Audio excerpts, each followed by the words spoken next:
네, 정치권 관심 뉴스 짚어보는 포커스 나이트 시간입니다. 오늘은 홍석준 전 국민의힘 의원 그리고 신현영 전 민주당 의원과 함께하겠습니다. 어서 오십시오. 안녕하십니까. 네. 자, 지난주 언론을 검찰의 애완견에 빗대서 도마 위에 오른 이재명 민주당 대표.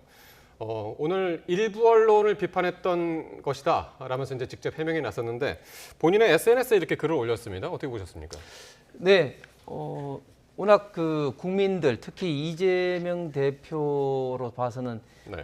민주당이 지청들이라고 할 수 있는 뭐 기자협회라든지 민노총 산하의 언론 노조라든지 이런 곳에서도 검찰의 애완견이라는 네. 데 대해서 강하게 좀 비판을 하니까 마지못해 뭐 일부 언론을 겨냥해서 그랬다 뭐 이렇게 좀 사과 아닌 사과를 좀 했습니다. 사실 네. 이재명 대표의 말이 뭐 여러 가지 설화를 일으킨 게 뭐 한두 가지가 아닙니다만 그래도 이번 사안은 우리 대한민국의 언론 특히 자유민주주의 질서에 가장 중요한 역할을 하고 있는 언론에 대해서 압도적인 제1야당의 대표가 본인에게 좀 부정적인 보도가 나왔다는 이유로 이렇게 이야기를 하는 것은 대단히 잘못된 어떤 언론관을 그대로 나타내고 있다고 네. 보여지고 예. 특히 뭐 천만 반려 가족들한테도 굉장히 좀 기분 나쁜 말일 수가 있을 것 같습니다. 어쨌든 예. 이재명 대표가 이번에 이제 이화영 전 부지사의 판결을 두고 굉장히 좀 이성을 잃은 듯한 좀 강한 발언을 하는데 또 이재명 대표는 이재명 대표라 하더라도 또 주변에 있는 또 그 친명 의원들이 네. 한술 두술 더 떠서 네. 말을 하는 거 보면은 예. 상당히 앞으로 22대 국회가 참 우려스러운 어떤 바가 좀 큰 것 같습니다. 그 사실 이재명 대표가 한 말이 사실은 맞다면은 뭐 검찰의 애완견이라는 그런 어떤 표현이 사실은 또 네. 뭐 좀 일고의 좀 가치도 있는데 네. 지금 검찰의 애완견이라고 언론을 매도하면서 이야기하는 것들이 전부 다 사실은 사실이 아닌 것이죠. 예를 들면 안부수 판결과 지금 1심 판결의 어떤 내용이 다르다 이렇게 했지만 사실 네. 다른 것이 하나도 없고요. 안부수 전 아태협의 회장도 결국은 지금 그 김성태 전 쌍방울 회장의 이 송금이 결국은 이 그 스마트팜의 대납이다. 어떤 예. 북한 스마트팜의 대납이라고 분명히 이제 판결 예의를 했고 네. 국정은 또 마찬가지입니다. 그렇기 때문에 사실은 정확한 어떤 팩트도 아니고 그 일부 내용만 가지고 안부수 판결과 1심 판결이 다르고 또 국정은 어떤 그런 어떤 보고서를 믿지 않는다 이런 식으로 호도를 하는 것은 정말 글자 그대로 국민을 기만하고 호도를 하는 것이 아닌가 좀 네. 생각이 좀 들고 특히 지금 이재명 대표가 만약에 뭐 억울한 것이 있다면은 항소심에서 그걸 밝히면 되는데 이걸 끊임없이 그 민주당에서 지금 검사들을 지금 탄핵한다고 하고 예. 또 심지어 뭐 또 그 지금 재판부까지도 지금 현재 공격을 하고 네. 뭐 이런 어떤 태도는 우리 그 헌법 질서를 지금 현재 굉장히 흔들고 사법부의 어떤 독립을 근본적으로 지금 하려고 하는 이런 어떤 시도밖에 보여지지 않습니다. 그런데 민주당 그 진영의 이제 패널들이 우리 신현영 우리 의원님 말씀처럼 항상 저렇게 이야기하는데 굉장히 그것은 사법부를 우습게 보고 멸시하는 겁니다. 그 사법부 1심 판결이 김성태 회장의 말만 갖고 판단을 하지 않았죠. 김성태 회장의 말은 일부분에 불구하고 이화영 전 부지사가 이재명 대표한테 17번 보고했다는 그런 어떤 공문서라든지 또 북한 측하고 접촉했다는 그 수많은 어떤 증거 자료가 있습니다. 그 증거 자료를 가지고 판단을 하면서 김성태 회장도 하나의 어떤 관계인으로서 이제 본 것이지 예. 김성태 회장의 말만 뭐 듣고 그렇게 하지 않았다. 알겠습니다. 그거는 분명한 예. 사실인 거죠. 근데 윤리위 제소가 될지 안 될지 모르겠습니다만 어쨌든 뭐 천하람 기획신당 의원이 한 윤리위 제소를 시도했다는 것은 상당히 저는 좀 의미가 있다고 보고 네. 사실 지금 민주당 의원들의 지금 특징이 뭐냐면은 자기가 이때까지 몸담은 어떤 집단을 공격을 이제 하고 있는 게 특징인 것 같아요. 검사 출신 의원들은 검사를 공격하고 판사 출신 의원들은 또 판사를 공격하고 또 언론인 출신들이 더 지금 언론을 공격을 하는 그런 어떤 형태를 갖고 있는 것이죠. 사실 노정면 의원 같은 경우 뭐 와치독을 하면서 또 뭐 언론학이 있다 그렇게 이야기하는데 예를 들면 동물원에 예를 들면 개가 있다는 거하고 개 같은 XX 이렇게 하고 그 의미가 완전히 다른 것이죠. 그리고 지금 특히 그 양문석 의원 같은 경우는 정말 입에도 담을 수 없을 정도로 애완견한테 모독이다 그러면서 뭐 기레기 발작이라고 그렇게 내놓는데 네. 저런 식으로 이야기를 하는 것이 맞는지 양문석 의원은 지난번 그 선거 때 그 문제가 됐던 네. 그 따님의 그 부정 대출에 대해서 이제 그 차액을 뭐 기부를 하겠다고 했는데 네. 그런 걸 하셨는지 모르겠습니다만 어쨌든 지금 민주당의 이러한 어떤 이재명 대표의 어떤 사법 리스크에 대한 어떤 방탄으로 해서 더 지금 현재 나가고 있으니까 지금 국회가 이렇게 완전히 난장판 되고 있다. 특히 네. 지금 제가 꼭 말씀 좀 드리고 싶은 게 제가 21대 가방이었기 때문에 지금 역대 그 한번 이제 그 대통령 제의가 돼 가지고 그것이 국회에서 네. 그것이 부결이 된 사항을 이렇게 빨리 다시 재살려서 예. 입법을 하는 경우도 없었을 뿐만 아니라 예. 이번에도 보면은 저희 지금 국민의힘이 불참한 가운데 예. 민주당이 단독으로도 하는데 그것도 과방위 법안 소위도 생략을 하고 그냥 전체회의에서 예. 통과를 시켰단 말이죠. 예. 사실 이렇게 국회를 운영해서는 안 되겠죠. 예, 지금 뭐 목요일쯤 출마 선언을 한다는 이야기가 그런 지금 보도도 나오고 있습니다. 들리고 있습니다. 사실 네.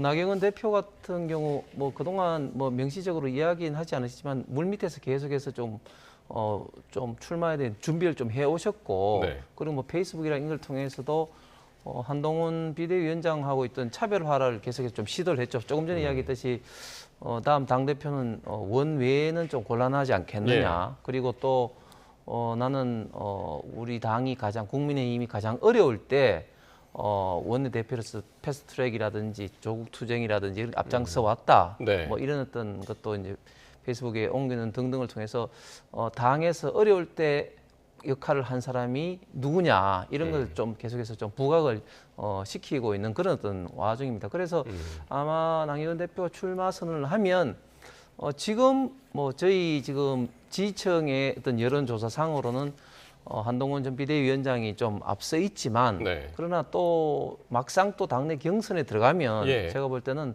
나경원 대표의 또 파괴력도 만만치는 않을 겁니다.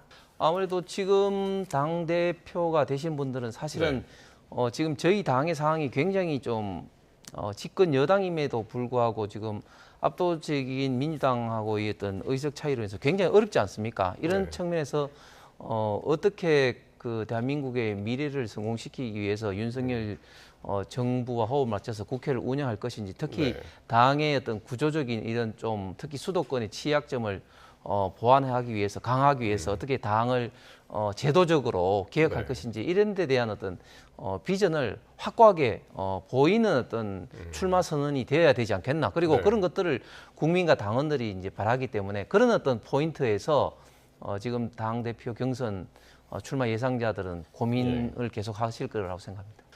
저도 사실 이제 방송에서 비슷한 이야기를 했는데 지금 한동훈 위원장이 당을 위해서는 이번 당 대표 경선에 나오는 것이 당 그 전체 어떤 흥행이라든지 또 개혁 내지는 또 22대 그 국회에서 어려운 민주당하고의 싸움에서 네. 역할을 하는 이런 면에서는 좋으나 그러나 개인적으로 봤을 때는 네. 저는 두 가지의 조금 일단은 본인이 해결해야 될 문제점을 저는 고민을 하고 이제 나와야 된다 보면 첫 번째는 어쨌든 지난번 총선 참패에 있던 원인이 있는 것이고 두 번째는 결국 한동훈 위원장은 당 대표로 멈출 뿐이 아니지 않습니까? 네. 저희 당의 귀한 자산이고 또 당내 다음 대통령 유력 후보인데 예. 그러면 앞으로 이 문제를 어떻게 예. 정리를 할 것이냐 예.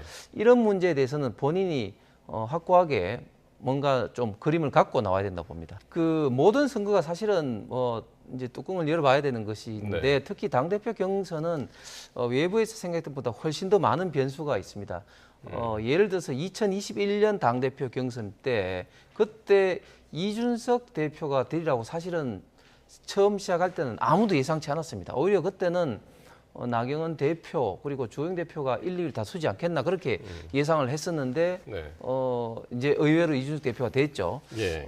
그런 것처럼 앞으로 여러 가지 어떤 변수가 있는 상황인 것이고 예. 사실 지금 뭐 친윤 비윤이 사실은 좀 이제는 구분 자체가 큰 의미가 없다.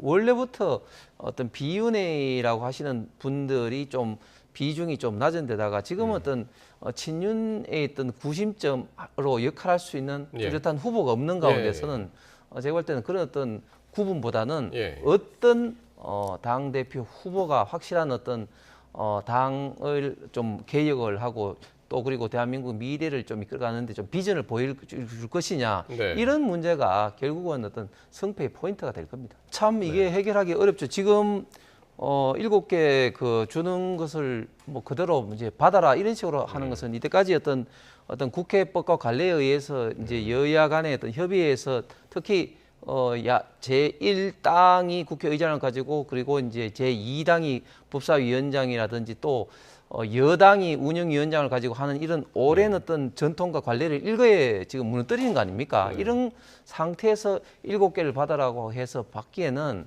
지금 도저히 지금 할 수가 없고 지금 저도 이런 어떤 국회에서 이루어지고 있는 것을 법의 심판에 맡기는 것은 결코 바람직하지는 않다고 생각합니다. 그런데 점점 국회 결정에 대해서 법에 자꾸 의존하는 그런 게 있습니다. 대표적이고 국회 선진화법이 지금 그런데 지금도 패스트트랙 지금 재판을 받고 있지 않습니까? 뭐 그런 식으로 국회 절차에서 어긋났을 때는 법의 어떤 심판을 받는 어떤 그런 식의 입장에서 지금 권한쟁의 심판이 21대와 다른 거는 뭐냐면은 아까 말씀하셨듯이 3년이나 끌었거든요. 만약에 3년을 끌지 않고 지금 당장 판단한다면 달라질 것이고 특히 또 지난번하고는 다른 게 지난번에는 이제 또 원내 대표 이름으로 됐는데 지금은 이제 108명 의원 전원으로 됐기 때문에 지금 의원들이 국민의힘 의원들이 본인의 의사와는 상관없이 상임위 강제 배정이 되어 있습니다. 그렇기 때문에 청구인 적격이 오늘 당장 심판을 한다 하면 당연히 적격이 있는 것이죠.